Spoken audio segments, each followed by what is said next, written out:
Hi everyone! Today I want to share with you a recipe that you can make at home for facial toner with apple cider vinegar.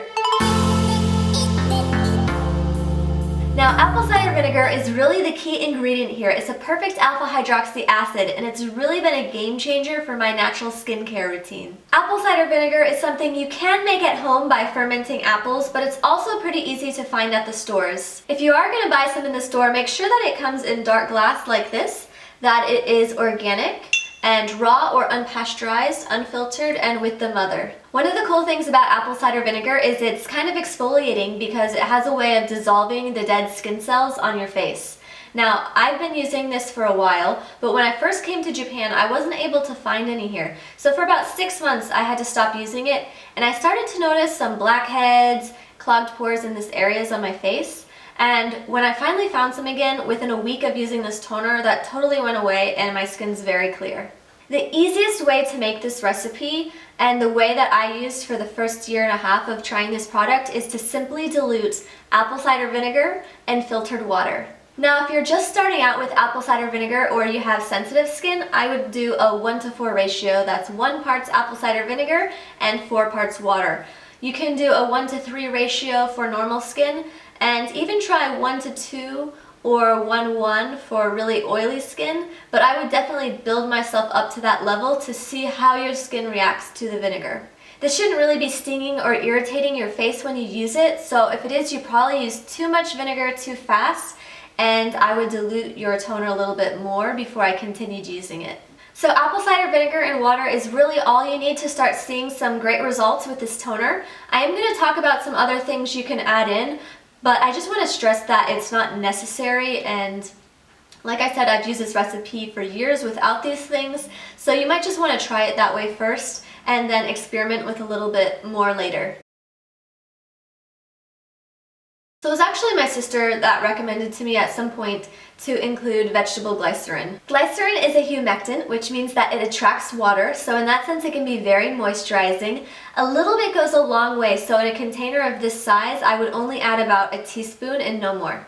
Another thing I wanted to mention, if you really want to get fancy and kind of upgrade this toner, is swap out the water for either rose water, witch hazel, aloe vera juice, or tea. 2 types of tea that are considered great for the face are green tea and chamomile tea. Just remember, especially with brewed tea, or really anything that is water-based, you need to be careful that the solution doesn't go bad. If you are going to use tea or water, consider making small batches that you can use up very quickly.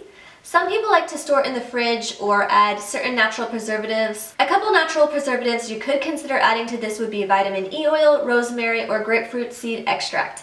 I'll let you do your own research on that, and again, I don't really bother with any of those things. I did want to mention that if you're going to be using glass bottles for this toner, to make sure that you sterilize these each time you make the recipe. You can do that by making sure that you take off all the plastic parts and putting the glass in the boiling water for 5 to 10 minutes. Alright, the last thing you can add, which is completely optional, is essential oils. If you have acne, I'd recommend about 4 drops of tea tree oil and 4 drops of lavender. If you're interested in scar healing, I would recommend 5 drops of frankincense. That's what I use.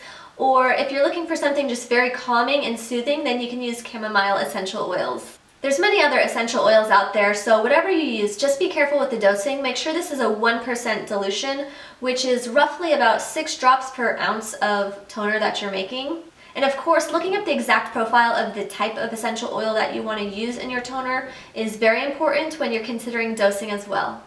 Alright, so first you're going to pour in the chamomile flowers. Now, this is the first time I tried making it with tea, and I probably won't bother in the future because it's just a little bit of extra effort, but I did want to show you how it would be done. So you just add some hot water to that and let it sit for 5 to 10 minutes. When you're done, be sure to strain all the flowers out of the mixture.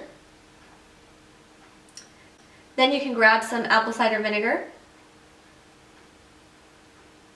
and add the right amount based on the ratio that you're looking for. I'm adding a teaspoon of vegetable glycerin,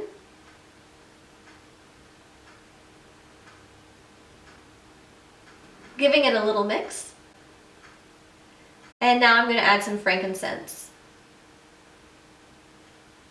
As I mentioned before, this one's really good for scar healing.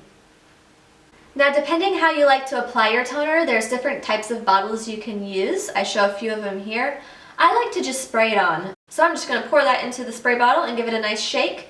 And make sure you do shake it before each use as well. So this toner does smell like apple cider vinegar. If you hate the smell of vinegar, I wouldn't recommend this recipe for you. You can mask it a little bit with the essential oils, but I just wanted to throw that out there. Alright, so that's how I make my natural toner. I'd love to hear which ingredients you use in yours, so please leave a comment and I'll see you in the next video.